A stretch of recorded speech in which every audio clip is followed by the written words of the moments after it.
Welcome to the Real About Real Estate podcast with Michelle Hayward. Get the latest information meant for buyers and sellers straight from real people in the industry.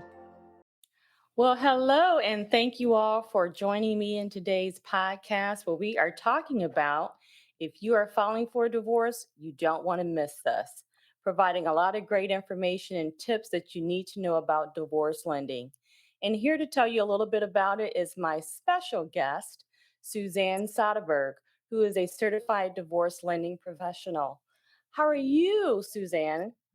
I'm doing very well. Thank you for having me. And how are you Good. today? I am great. Thank you. Well, I know we want to get right into it. So I will ask the first question here of what is the difference between a divorce lending professional and a traditional mortgage lender? And just talk a little bit about what you do. Okay. Well, usually what I tell people when I'm talking to attorneys and such is what makes the difference for being a family law attorney versus a bankruptcy or criminal. And for me, being different than any other lender is the education that I've done.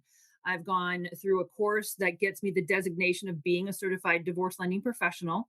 And what I do is work with attorneys and clients and everything to go through their home equity solutions. So, whether they're looking to buy out the spouse, let's say one person is wanting to keep the marital home and one person is departing, I work with the couple to make sure that they can afford to do it and give them different solutions for the equity, what they can do to buy out that spouse. So it's a lot of number crunching like regular, lenders have the ability to do, but it's just knowing the guidelines a little bit more and what I can and can't do and how to structure the loan and how we are able to kind of do things a little bit differently when a divorce decree is in place with them. Okay. Okay. And thank you for explaining that because I'm pretty sure that is one of the questions that most people have.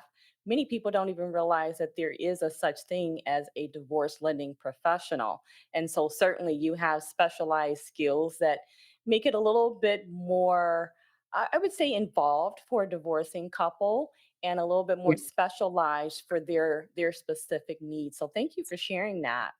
And so absolutely. what money challenges do individuals face during divorce, especially regarding mortgages and loans? Well, a lot of times with divorcing clients, you may have people that have been married a shorter time, but maybe a longer time. And there could be people that have been a stay-at-home mom, the stay-at-home dad.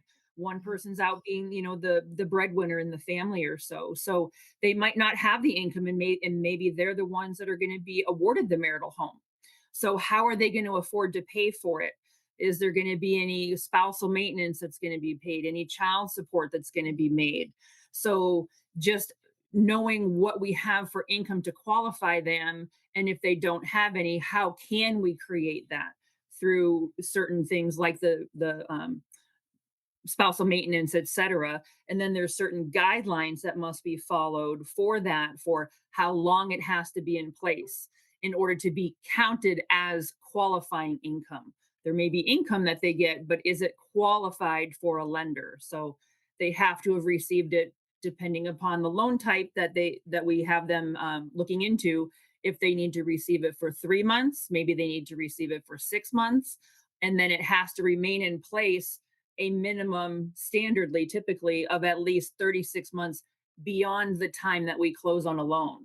So Mm. those are a lot of the money things that come into play is if one person's going to be keeping the marital home and they have not been in the workforce for quite some time. And what do we have for income? So That's really big money important. challenges. Yeah. Yeah, yeah, absolutely. And again, it's some of those things that you just you don't know what you don't know until Right. unfortunately you're in a situation where you need to know. So it's good to have professionals like yourself who can walk someone through that journey and just kind of hold their hand and explain things throughout that process.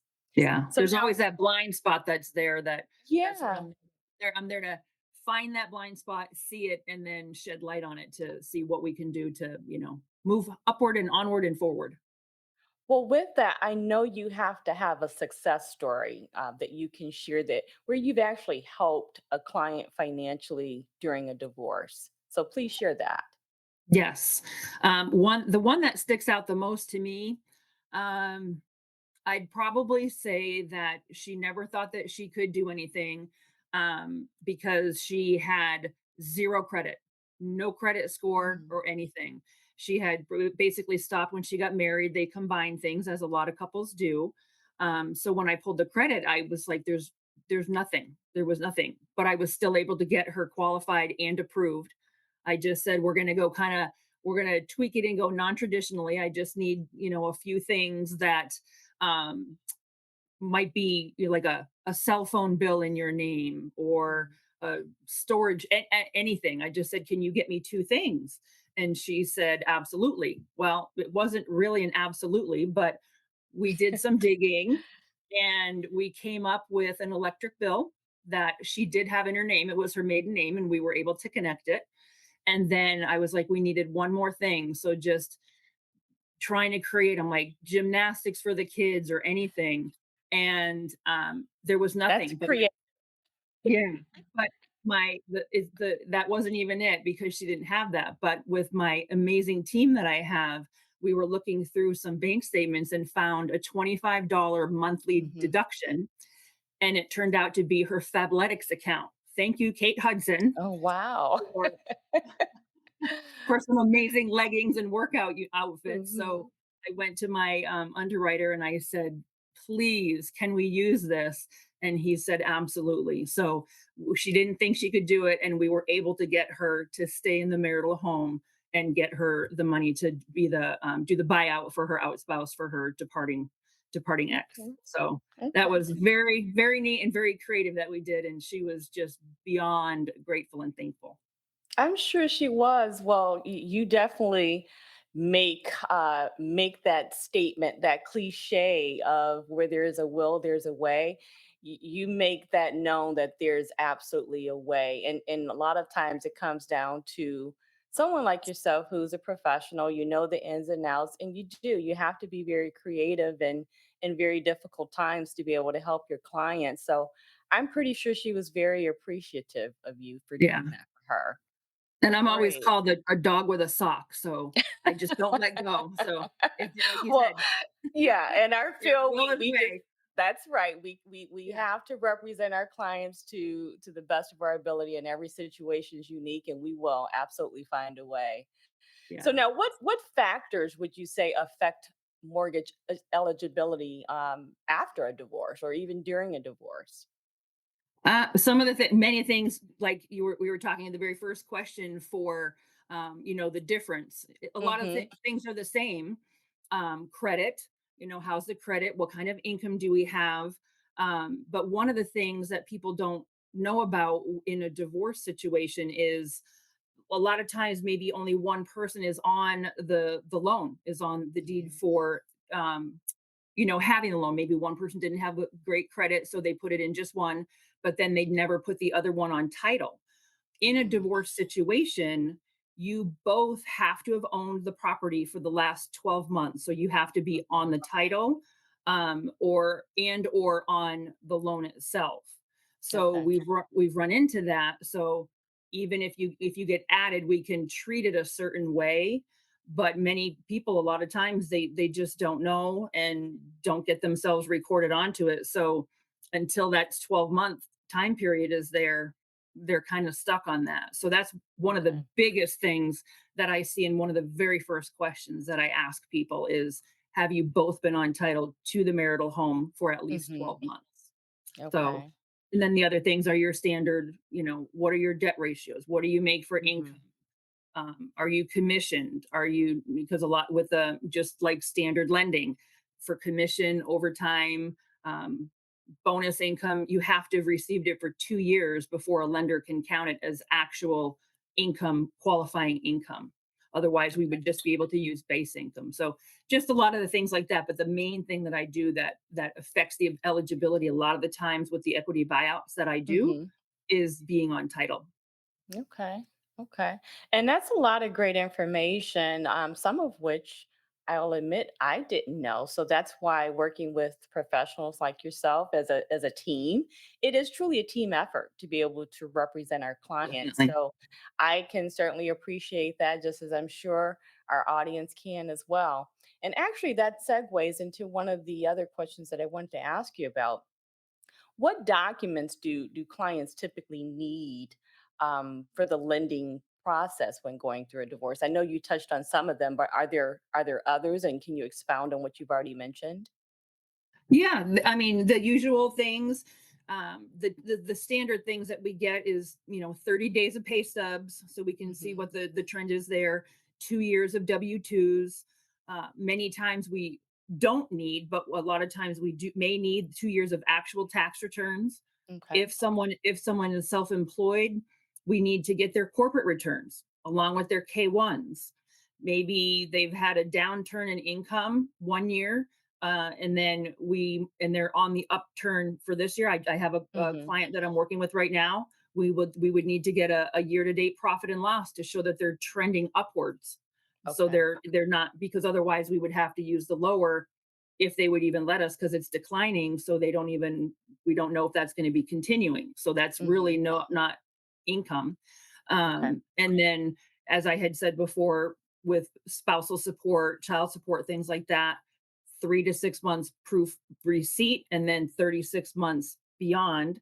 And Hmm. then, especially in a divorce, one thing we do need is the decree. We do need a copy of the Hmm. decree. It states out what's happening, who's getting what, is someone taking on Right. someone else's debt, is one of them going to be gone 50-50. So everything is laid out in there, and that's what we have to go through. So that's in a Okay. divorce scenario, the regular things, but definitely that divorce decree, it's a must, or a legal separation.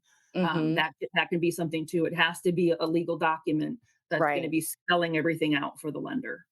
Okay. And I'm glad that you mentioned the divorce decree because, as ugly as divorce is, and there's certainly a lot of nuances, much different than what any, traditional seller or buyer would go through when going through a divorce. That divorce decree is really almost a starting point of what Yeah. can and can't be done by that couple and any professionals that are working with or on behalf of that couple. So thank you for sharing that. That's certainly one of the key differences, I would say, Yeah. that a mortgage lender or a realtor, where we're different between our professions as a divorcing professional, where we're working Right. with divorcing Yeah. couples. That certainly would be the difference. But Yeah. thank you so much I- for sharing all of that great information, and I'm sure it's a takeaway for anyone who decides to listen to this today or watch this podcast. So again, thank you for all of that great information. And one of the things that I want to make sure that we include is how people can reach you. So please provide your contact information. Yeah, absolutely. And also, one last caveat thing is, Sure. when going through this, reach out to a professional like a CDLP, like a CDRE, Mhm. like you are, at the Mhm. beginning, because Right. we want to, like, especially with that divorce decree, we need to know upfront and go through it to make sure there's no hurdles. I've had Right. it happen where it's too late, it's been signed in ink, and nothing can be done. So anyway, I just wanted to make sure that they reach out to their No, that's professional very at the important. beginning. Thank Yeah, you. Thank you for but that. sure. Absolutely. But my information, Suzanne Soderberg. I'm a certified divorce lending professional. I always have to say my NMLS number is 501875, just to be compliant. Mhm. And my email is basically my name, Suzanne at SuzanneSoderberg.com. Email, well, that's my email, sorry. And my website, SuzanneSoderberg.com. Keep it easy. And my cell phone, which I always have on, is 602-206-3439. And however I Well, can help awesome. anyone, I'm here. Well, awesome. Thank you. And hopefully you'll start getting some calls, if nothing else, from those who just want to pick your brain and see if they're on the right track and would be ready and willing to work with you. So if I can just have you hang on for a few more Yeah. minutes, Suzanne, I want to close out with just this positive message. And that message is when you're married, you take care of each other. And when you're going through a divorce, you have to learn how to take care of yourself.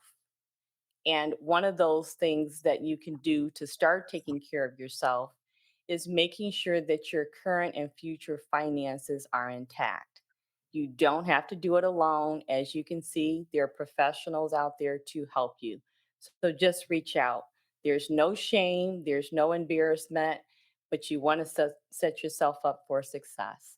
And with that, I hope you all have a very blessed day. Thank you for tuning into the Real About Real Estate podcast with Michelle Hayward. Like, follow, and subscribe to continue to get the real about real estate.